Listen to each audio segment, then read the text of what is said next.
ፈልጋለሁ እሱስ ምንድነው ካልከኝ ሚስትና የባል እናት ብዙ ጊዜ አይግባቡምና በዛ የተነሳ ባልየው ለሚስቱ ያለው አመለካከት በውዴታም ሊሆን ይችላል በቤተሰባዊ እንትን ላይ እሱ ላይ የሆነ ጫና ፈጠረበት። በዚህ ምክንያት በእናቱና በሚስቱ በጣም ነው የሚቸገረው።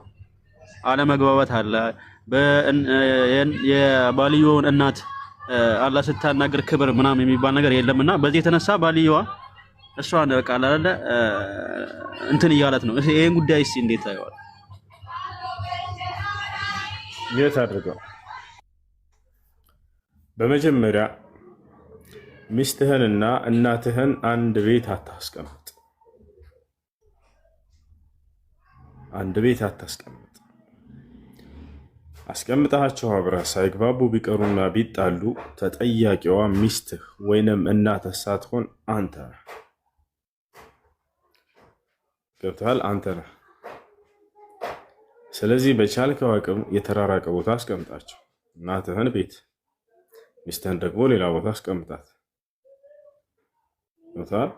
የተለያየ ቦታ እንጂ ማስቀመጥ ያለብህ አንድ ቦታ ላይ አስቀምጠህ ከዛ ችግር ቢፈጠር ከሚስትህ ወግነህ እናትህን እንዳትመታ፣ ከእናትህ ወግነህ ሚስትህንም እንዳታጠቃ። ልክ እንዲሁ የዛን ጊዜ የሆነ ነገር ቢፈጠር ከቻልክ ለማስታረቅ በመካከላቸው፣ ከዚያ በኋላ ደግሞ የተለያየ ቦታ አስቀምጣቸው። ሚስትህን በሆነ ጊዜ በወር አንድ ጊዜ ሁለት ጊዜ ሊሆን ይችላል እያመጣህ ቤተሰብ አዘይራት። በቂ ነው። ገብቶሃል? በቂ ነው። አብዛኛውን ጊዜ በዚህ ጊዜ በቃ በባልና በሚስት መካከል የሚፈጠሩ ችግሮች ምክንያታቸው አብረው ስለሚያኖሯቸው ነው። ኢማን ደካማ ነው በዚህ ጊዜ በርካታ ሰው።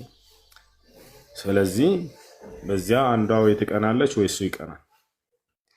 እናትህ ለሚስትህ የምታሳየውን ፍቅር ስታይ ጊዜ በዚያ ልትቀና ትችላለች። ጠልታህ አይደለም፣ እሷንም ጠልታት አይደለም። ግን መጀመሪያ ከአንተ ስታየው የነበረ ስታገኘው የነበረ እንክብካቤ ይኖራል። ያ ነገር ወደ ሌላ አካል ሲሄድ የሰው ልጅ በተፈጥሮ በዚህ ነገር ይቀናል። የሰው ልጅ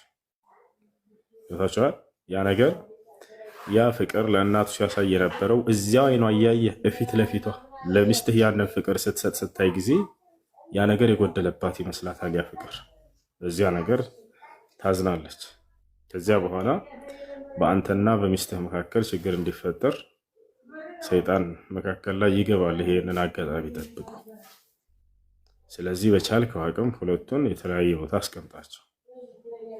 ከዚያ በኋላ ሚስትህን እያመጣህ እናትህን አዘይራት፣ አስተዋውቃት በየጊዜው ማለት ነው። እንደሱ ነው መሆን ያለበት። የሆነ ችግር ቢፈጠር አደራ ሚስትህን እንዳትጎዳት። እኔ እናቴ ነው የምወደው ምናምን ብሎ አንዳንዴ በቃ ሰውየው ሚስቱን ይጎዳታል፣ እሷ ሐቅ እያላት ብላ ማለት ነው። ወይንም ደግሞ ሚስቱን ይይዝና እናቱን ይጎዳታል። እንደዚያ መሆን የለበትም። ስህተት ካለ ከሁለቱም ጋር ረጋ ብለህ ሰከን ብለህ መምከር፣ ጥፋቱ የአንተ እንደሆነ መረዳት አለብህ። ሁለቱን በአንድ ቦታ ማስቀመጥ። ሴት ልጅ አንዴ ከጠላችህ አለቀ። የዓለም ሰው ቢሰበሰብ ወደ ልቧ ማንም ሊመልስ አይችልም። አይደለም ቤተሰብ ማለት ነው። የዓለም ሰው እያልኩ ነው። ቢሰበሰብ ወደ ልቧ ማንም ሊመልስ አይችልም። አንዴ እንዳትወጣ ከልቧ። በዛው ተቃራኒ አንዴ ከወደደችህ ለምን የዓለም ሰው አይሰበሰብም? ጉዳዩ አይደለም፣ መስማጠጥ ነው። አንተን ትወዳለች። እኔ ደግሞ አልፈልግም አልኩኝ። አሁን ግዴታ ታገቢያለሽ አሉኝ። እንዴት ነው የሚታየው? በብዙ መንገድ ይታያል። አንዳንዴ በመነጽር ይታያል። እንደዚህ ተገልብጦ ሳይገለብጥም በዚህ መልኩ ማየት ይቻላለች። ከፈለግሽ እዚህ አድርገሽ ካፈለግሽ ያንን መነጽር ማየት ይቻላለች። በአጠቃላይ ግዴታ የለብሽም። ግዴታ የለብሽም። ምን አይነት ብልጥ ነው? በቂ መሀል እዛውም ልጃቸውን ልትስል አያስኬድም። ልጅ ያለ ፍላጎቷ አትዳረም። ሸቀጥ አይደለም። አዳምጪ ሸጊቷ አንድ ጊዜ ላውራሽ እድል ስጭ ነው። እና ሴት ልጅ ያለ ፈቃዱ አትዳረም። ወልመርአቱ ተስተእዘን አሉ ነብዩ ሰለላሁ ዐለይሂ ወሰለም። ሴት ልጅ ፈቃድ ትጠይቃለች ለትዳር አሉ። ለወላጆቿ ነቢያችን ሰለላሁ ዐለይሂ ወሰለም ሲናገሩ ምን አሉ? ኢዛ አራደ አሐዱኩም አን ዩዘውጀ እብነተሁ ፈልየስተእዚንሃ አሉ። አንዳችሁ ሴት ልጁን መዳር ከፈለገ መጀመሪያ እሷን ያስፈቅዳት አሉ። አባቶች ሆይ ልጆቻችሁን አስገድዳችሁ መዳር አትችሉም። ገብታችኋል? አይቻልም። ዑመር ብን አልኸጣብ ምን አለ? ላ ትዘውጁ በናተኩም ሊረጁል አልቀቢሕ ፈኢነሁነ ይሕብብነ ማ ትሒቡን አለ። ሴት ልጆቻችሁን ለመልከ ጥፉ ወንድ አትዳሩ፣ እነሱ ልክ እናንተ ቆንጆ ሴት እንደምትወዱ እነሱም ቆንጆ ወንድ ይወዳሉ እና ብሎ ተናገረ። መልከ ጥፉ ማለት ምን ማለት ነው? እዚህ ዑመር ብን አልኸጣብ ሰውን መልከ ጥፉ እያለ ነው አይደለም። ታዲያ ምንድን ነው ከተባለ እሷ ያልወደደችውን ወንድ ለማለት ነው። እሷ ያልወደደችውን ወንድ አስገድዶ መዳር አይችልም። ወላጅ ሐራም ነው፣ ክልክል ነው። ይሄን ካደረገ ወላጅ ገድሏታል፣ ነገ ወልጋ ትጠይቃለች። እሺ እሷ ያልፈለገችውን ወንድ አግቢ ተብላ አላገባም ብላ እምቢ ብትል ከአላህ ዘንድ ወላጆቿን አመጻለች ተብላ ትቆጠራለች። ዱዓ ቢያደርጉባት ይደርስባታል። ብዙ ሴቶች የማይፈልጉት ትዳር ውስጥ ገብተዋል፣ የወላጅን ዱዓ ፈርተው። ይሄ ዱዓ ይደርሳል አይደርስም? በፍጹም። እምቢ ብሎ ወንጀለኛ ይሆናሉ ወይ? በፍጹም አይሆንም። ሸይኹል ኢስላም ኢብኑ ተይሚያ ምን አለ? አንድ ልጅ ወላጆች የሆነ ሰው አግባ ብለውት እምቢ ቢል ወንጀለኛ አይሆንም። ልክ ወላጁ ለምሳሌ የሆነ ምግብ ሰርታ ያን ምግብ ሪያል አልተመቸኝም አልበላም ያለ ያክል እንጂ ሌላ አይደለም። ቶቻ ለምን ከተባለ ነቢ ስ ላ ስለም ሐዲስ ላይ እንደተናገሩት ሴት ልጅ ፈቃድ ተጠይቃ ነው የምትዳሩ። ያን ሰው አልፈልግም ስላለች ወላጅ ሺህ ጊዜ ዱዓ ቢያደርግ አላህ ሱብሓነሁ ወተዓላ ይቀበላቸው። አላህ የሚቀበለው ተበድለው ዱዓ ሲያደርጉ ነው። ስለ እነዚያን ወላጆች ልጃቸው በድሏቸው ወይም ደግሞ ሐቃቸውን አላሟላ ቢል ይዛኔ ነው። ይሄ ግን ትዳር የሚባለው ነገር የልጃቸው የራሷ ሐቅ ነው፣ የልጁ ሐቅ ነው። ስለዚህ ከተቻለ ምንድነው የሚያደርጉት ከተባለ መልካም የተሆነ ሰው መጥቶ ለትዳር ከጠየቀ ይህ ሰውዬ ቢያገባሽ ምን ትያለሽ? መልካም ልጅ ነው፣ ዲን አለው፣ አኽላቅ አለው ብሎ ሀሳብ ባቅረብ እንጂ ያንን ማስገደድ ነው ማለት አይችልም። ነቢያችን ሰለላሁ ዐለይሂ ወሰለም ሐዲስ ላይ ምን አሉ? ኢዛ ጃአኩም መን ተርደውነ ዲነሁ ወኹሉቀሁ ፈዘውጁሁ ኢላ ተፍዐሉሁ ተኩን ፊትነቱን ፊል አርድ ወፈሳዱን ዐሪድ። ልጃችሁን ዲንና ስነ ምግባር ያለው ሰው መጥቶ ቢጠይቃችሁ ዳሩት ለዚህ አይነት ሰው ብሎ ተናገሩ።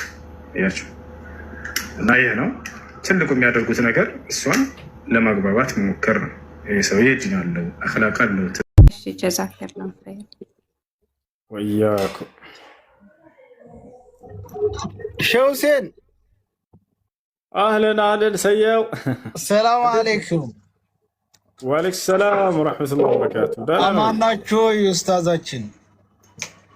አለን አለን አለን አልሐምዱሊላህ ሁሉ ሰላም አለን አልሐምዱሊላህ። ማን ነው?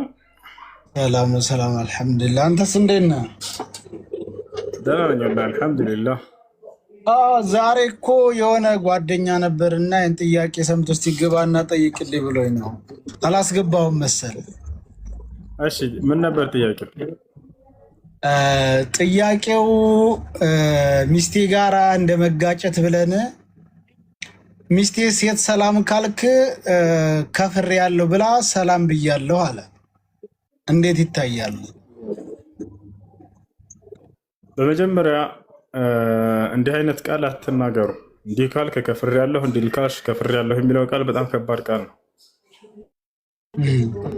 በነቢያችን ሰለላሁ ዐለይሂ ወሰለም ዘመን የነበሩ አማኞች ከፍሬ ያለሁ የምትለውን ቃል ብቻ ተናገሩ ተብለው አንናገርም በማለታቸው ነው እነ ሱመያ የተገደሉት፣ እነ ያሲር የተገደሉት፣ እነ ቢላል ድንጋይ ተጭኖበት ሁሉ ሲሰቃይ ነበረው።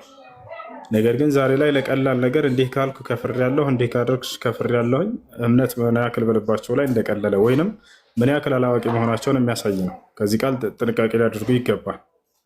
ሰው ሙት ቢመጣበት እንኳን በእምነቱ ላይ መጽናት አለበት እንጂ እንዲህ ለቀላል ነገር በባልና በሚስት መካከል ለሚደረጉ ነገራቶች ይህን ካደረግሽ ይህን ካደረግክ ከፍሬ ያለሁኝ አይባልም። እሺ ካሉስ በዚህ ነገር ይከፍራሉ ከተባለ እነዚህ ሰዎች ኩፍርን አስበውበትና ፈልገውት አይደለም። ምን ያክል ኩፍርን እንደሚጠሉት እንዳውም ለመግለጽ የፈለጉበት ቃል ነው። አላዋቂነታቸው ዑዝር የሚሰጥበት ነገር ነው። አይከፍሩም። በዚህ ነገር ወደ አላህ ተውበት ማድረግ ነው ያለባት እንጂ አይከፍሩም። አይከፍሩም። ይሄን ለመጠየቅ ነው። አመሰግናለሁ ኡስታዛችን። እዚህ ላይ ነው አንዳንድ ጊዜ ሴቶች ስሜታዊ ሲሆኑ እንደዚህ የሚባል ነገር በብዛት ይገኛል። ይሄ ነገር ምክር በሰጡበት ጥሩ ይመስለኛል። ብዙ ጊዜ አንተ እንደዚህ ካልክ እኔ ከፍሬ ያለው አንተ እንደዚህ ታረክ የሚባል ነገር አለና እሱ ያድርግ በሱ እጅ ነው አለው። በአንቺ እጅ ቢሆን ወይም ልትቆጠብ ትችላለሽ። እና ሴቶች ጥንቃቄ አድርጉ። ስለዚህ እነዚህ ሰዎች ባልና ሚስትነታቸው የሚነካባቸውም የለ ያው መቶበት ነው አለበት። ተውበት ብቻ የሚያደርጉት። እሺ ሻችን እናመሰግናለን። በርታ በላይ ዘው መርሐባ መርሐባ ሰያ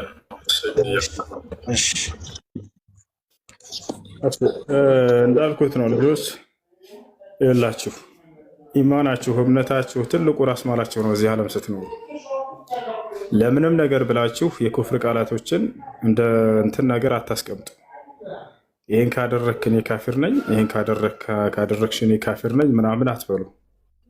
በቃ ያን ነገር አታድርግ በይውና የአላህን ቃል የመልእክተኛውን ቃል ንገሩ። እሱ በቂ ነው። ነቢያችን ሰለላሁ ዐለይሂ ወሰለም ሐዲስ ላይ ሴትን መንካት ወይም ባዕድ ሴትን መንካት ምን ያክል ከባድ እንደሆነ የተናገሩት ሐዲስ አለ። በዚያ ተብቃቁ። አላህና መልእክተኛው ባደረጉት ተግሳጽ ብቻ ተብቃቁ። በዚያ ነው መሆን ያለበት። ነቢያችን ሰለላሁ ዐለይሂ ወሰለም ሐዲስ ላይ ሲናገሩ ምን አሉ? ኢኒ ላ ኡሳፊሁ ኒሳ፣ እኔ ባዕድ ሴትን አልነካም አልጨብጥም አሉ። ሁለተኛ በሌላ ሐዲስ ላይ ሲናገሩ ምን አሉ?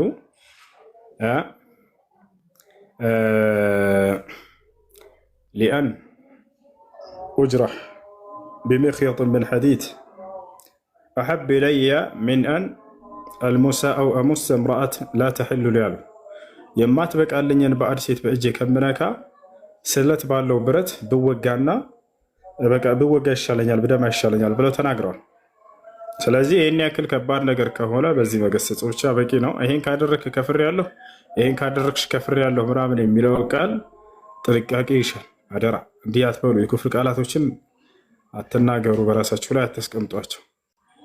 ነቢያችን ሰለላሁ ዐለይሂ ወሰለም እንዲሁም ደግሞ በዘመናቸው የነበሩ አማኞች ያን ሁሉ ከባድ ፈተናና መከራ ግፍ ሲደርስባቸው የኩፍር ቃል በሉ ተብለው ነው። ያን የሚያመልኩትን ጣዖት ሁበል በሉ፣ ላት፣ መናት፣ ዑዛ በሉ ብለው ይህችን ብቻ ነበር የተፈለጉት። ነገር ግን ሱመያ ያንን በይ ስትባል ጊዜ አልልም ብላ ተገድላለች። ታውቃላችሁ።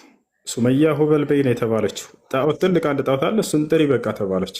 በውስጧ እኮ ባታምንበትም ብላ ያንን ማለፍ ትችል ነበር፣ ግን በፍጹም አላደርገውም አለቻቸው። ከዚያ በአደባባይ ላይ ያስተኛት፣ ብልቷ ላይ ነው በብረት ተንጠራርተው የወጓት። የመጀመሪያዋ ሻሂድ ሰማዕት እርሷ ነች። ያ ምንድነው? የኩፍር ቃል እንድትናገርላቸው ነበር። ታዲያ እናንተ ዛሬ በቀላል ነገር ይሄን ካደረክ እኔ ከፍሬያለሁ፣ ይሄን ካደረክሽ ከፍሬያለሁ አይባልም፣ በፍጹም አይባልም። ሱመያ ያንን ሁሉ መከራና ግፍ ያስተናገረችው እችን ቃል በይ ተብላ ነው። የዚህ ትውልድ የመጀመሪያዋ ሸሂድ ሴት ሰማዕት ሴት የሸሂዶች እናት እርሷ ነች። ተንጠራርተው በአደባባይ የመካ ከሃዲያኖች እንዳለ በተሰባሰቡበት መቀጣጫ ትሆን ዘንድ ተብሎ ነው ሁበል በይ ጥሪ ተባለች። በፍጹም እኔ ዳግም ወደ ባዕድ አምልኮ አልመለስም፣ ይሄን ቃል አልልም አለቻቸው። ተንጠራርተው በብረት ብልቷ ላይ ወጓት።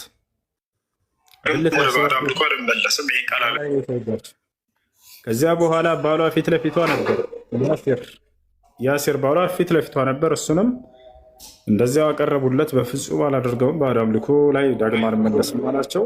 እርሱንም ባሏንም እዚያው በገመድ እንቅ አድርገው ገደሉት። ልጃቸው ዐማር ይሄን እያየ ነበር፣ እናቱ ስትወጋ ብልቷ ላይ። እሱም አባቱ ሲታነቅ እየተመለከተ ነበር። እርሱንም በል ብለው እንዲሁ አጨናነቁት። እርሱም ልክ እናትና አባቱ እንደተገደሉ እንደሚገደል እርግጠኛ ሆነ። ያለው አማራጭ በቃያችን ቃል ማለት ነበር። ሁበል አለላቸው። ሁበል አምላክ ነው ምናምን እኮ አይደለም ያለው፣ ሁበል ብሎ ተናገረ። ገብታችኋል አይደል? ሁበል ብሎ ተናገረ። በቃ ፈቱት። እሱን አንተ በቃ አትገደልም ሂድ አሉት።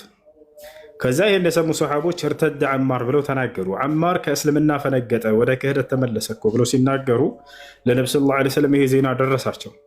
እድዑ ሊ ዐማርን አሉ ነቢ ሰለላሁ ዐለይሂ ወሰለም። ተመልከቱ፣ የኩፍር ቃል ስለተናገረና ስለሰራ ሰውየው ወዲያው እንደማይከፍር ከነቢ ሰለላሁ ዐለይሂ ወሰለም ማስረጃ ትይዛላቸው። አልዑዝር ብልጃህል የሚል የለም የሚሉ ሰዎች ከዚህ ትምህርት ይውሰዱ፣ ይያዙ። ነቢ ሰለላሁ ዐለይሂ ወሰለም ያን የኩፍር ቃል ስለተናገረ ከፍሯል ብለው ወዲያው ሁክም አልሰጡበትም። ነገር ግን ምን አሉ? ዐማርን ጥሩልኝ አሉ። ለምን አስጠሩት? ገና ሊጣራ ስለሆነ ያለበት ምክንያት ለምን አለ የሚለው ያ ሰው በንጹህ አእምሮ ላይሆን ይችላል ወይ ተገዶ ሊሆን ይችላል። ገብታችኋል አይደለም? ለዚህ ነው ነቢያችን ሰለላሁ ዐለይሂ ወሰለም ናሉትና ጠሩት። ከተጠራ በኋላ ያን ቃል ስትል ጊዜ በልብህ አምነህበት ነበር ያንን የአምላካቸውን ስም የጠራህ አሉት ነቢ ሰለላሁ ዐለይሂ ወሰለም። ወይንስ እናትና አባትህ ፊት ለፊት ሲገደሉ አይተህ በዚያ ነገር እንደሚገድሉህ ፈርተህ ነው አሉት። ተገደህ ነው ያን ቃል ያልከው አሉት። ወላሂ አንቱ የአላህ መልእክተኛ ሆይ አምኜበት አይደለም ተገድጄ ነው ያንን ያልኩት፣ በፊቴ እናትና አባቴን ሲገድሏቸው አይቼ ነው ብሎ ተናገረ። ታዲያ ነቢ ሰለላሁ ዐለይሂ ወሰለም ምን አሉት? ኢንዓዱ ፈዑድ ለሁም አሉት። መልሰው በልካሉህ በልላቸው እንዳውም አሉት። አያችሁ፣ ከዚህ የምንረዳው ተገዶ የክህደት ቃል የተናገረ ሰው እንደማይከፍር ነው። ገብታችኋል? ነቢያችን ሰለላሁ ዐለይሂ ወሰለም ታዲያ እንዲህ የሚል ሐዲትን ተናገሩ።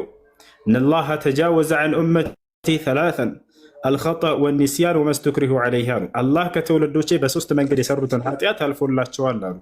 አንደኛ አልኸጠእ ባለማወቅ፣ ሁለተኛ አኒስያን ረስቶ የሰራ ወንጀል፣ ሶስተኛ ተገዶ ወንጀል የሰራ አሉ። አያችሁ። ስለዚህ በሶስቱ መንገድ የሰራ ሰው እንደ ኃጢአተኛ አይቆጠርም። አማር ደግሞ በዚያ ሰዓት ተገዶ ነው። ስለዚህ እንደማይከፍር ተናገሩ። እና ልላቸው የፈለግኩት ዛሬ ላይ ምንም ሳትገደዱ ምንም ጫና ሳይደረግባቸው ከባልና ከሚስታቸው ጋር በመጣላት ይህን ካደረግሽ ከፍሬያለሁ፣ ይህን ካደረግ ከፍሬያለሁ፣ እነዚያ ህይወታቸውን ሊያጡ በሚሉበት ጊዜ ራሱ በዚያው ጸንተው ነው የቀሩት። እናንተ ለቀላል ነገር ኩፍሩ ላይ ለእንትን ለማለት እንደ ቀላል አትዩት፣ ተጠንቀቁ።